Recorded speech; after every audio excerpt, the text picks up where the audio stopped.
Loïc Perron remplace Armel Lecléache pour la prochaine route du Rhum.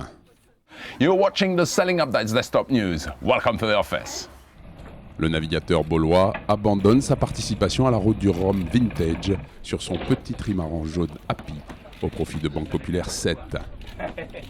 Pour moi, refaire le Rhum en multi sur un gros bébé comme ça, c'était absolument pas envisageable. C'était même pas un rêve.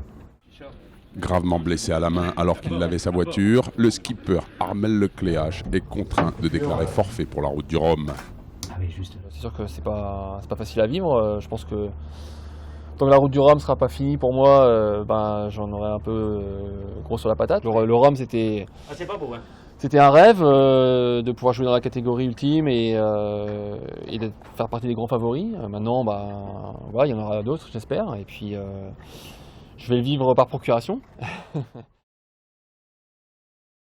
Le passage de témoin se déroule à Lorient. Le pigiste de luxe Loïc Perron prendra les commandes du trimaran géant le temps de cette course mythique. Lui, Armel, il a quelques obligations de rééducation et moi, j'ai des obligations d'éducation, en fait. C'est un gros défi physique avant tout. Mais c'est faisable. Loïc, rapidement séduit par cette opportunité, a pris le temps de réfléchir avant d'accepter de relever ce challenge. C'est un honneur déjà, pour le coup, d'être sollicité comme ça. Mais en plus, il y a eu plein, quand il y a eu une nuit de réflexion, ou même un petit peu plus, ça veut dire qu'il y a eu la colonne des plus et des moins, lesquels sont extrêmement remplis, vraiment.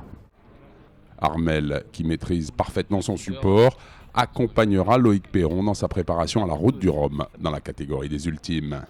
Maintenant, c'est ce que j'ai dit à l'équipe, c'est ce que j'ai dit à Banque Populaire, et puis c'est ce que j'ai dit à Loïc. Moi, je ferai tout pour donner le maximum pour les aider, pour que le bateau et Loïc soient les mieux préparés et qu'ils aient, pourquoi pas aller chercher la gagne à Pointe-à-Pitre, parce que c'était l'objectif qu'on s'était fixé. Loïc est conscient de l'énormité du challenge qui l'attend et de l'immense responsabilité qui lui retombe sur les épaules. C'est pour ça que c'est vachement risqué, personnellement, d'accepter ce type de situation. C'est que c'est le bateau qui doit gagner et c'était lui qui devait gagner. Est-ce que je vais être capable de faire aussi bien? C'est pas sûr. Parti de New York le 5 juillet à 16h26, Bobby Snowgood avale les 2870 milles du parcours et coupe la ligne d'arrivée au Cap Lizard le 10 juillet à 6h23. Je suis plutôt surpris d'avoir gagné parce qu'en fait c'est un record que j'avais tenté avant les congés en fait. Et étant au congé en fait j'étais parti sur Bali, donc j'avais plus aucun accès pendant 3 semaines. Donc en fait j'ai découvert que j'avais gagné sur la fin. En 4 jours, 13 heures, 57 minutes 30 secondes, Daniel, son skipper, remporte le record de l'Atlantique dès sa première tentative. À peine débarqué de sa qualification en solitaire pour la prochaine route du Rhum à bord de Spindrift 2, Yann Guichard, le patron du Maxi Trimaran, lui envoie ce petit message de félicitations. Salut, c'est Yann Guichard.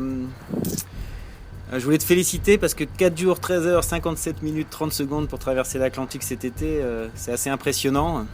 Même nous, de terre, moi, j'arrêtais pas d'essayer de router le bateau et j'ai jamais réussi à atteindre ce temps-là. Donc, vraiment, bravo à toi. Nous, pour notre part, c'est vrai qu'on est un petit peu déçus de ne pas avoir battu le record et surtout de ne pas avoir même eu la chance de le tenter.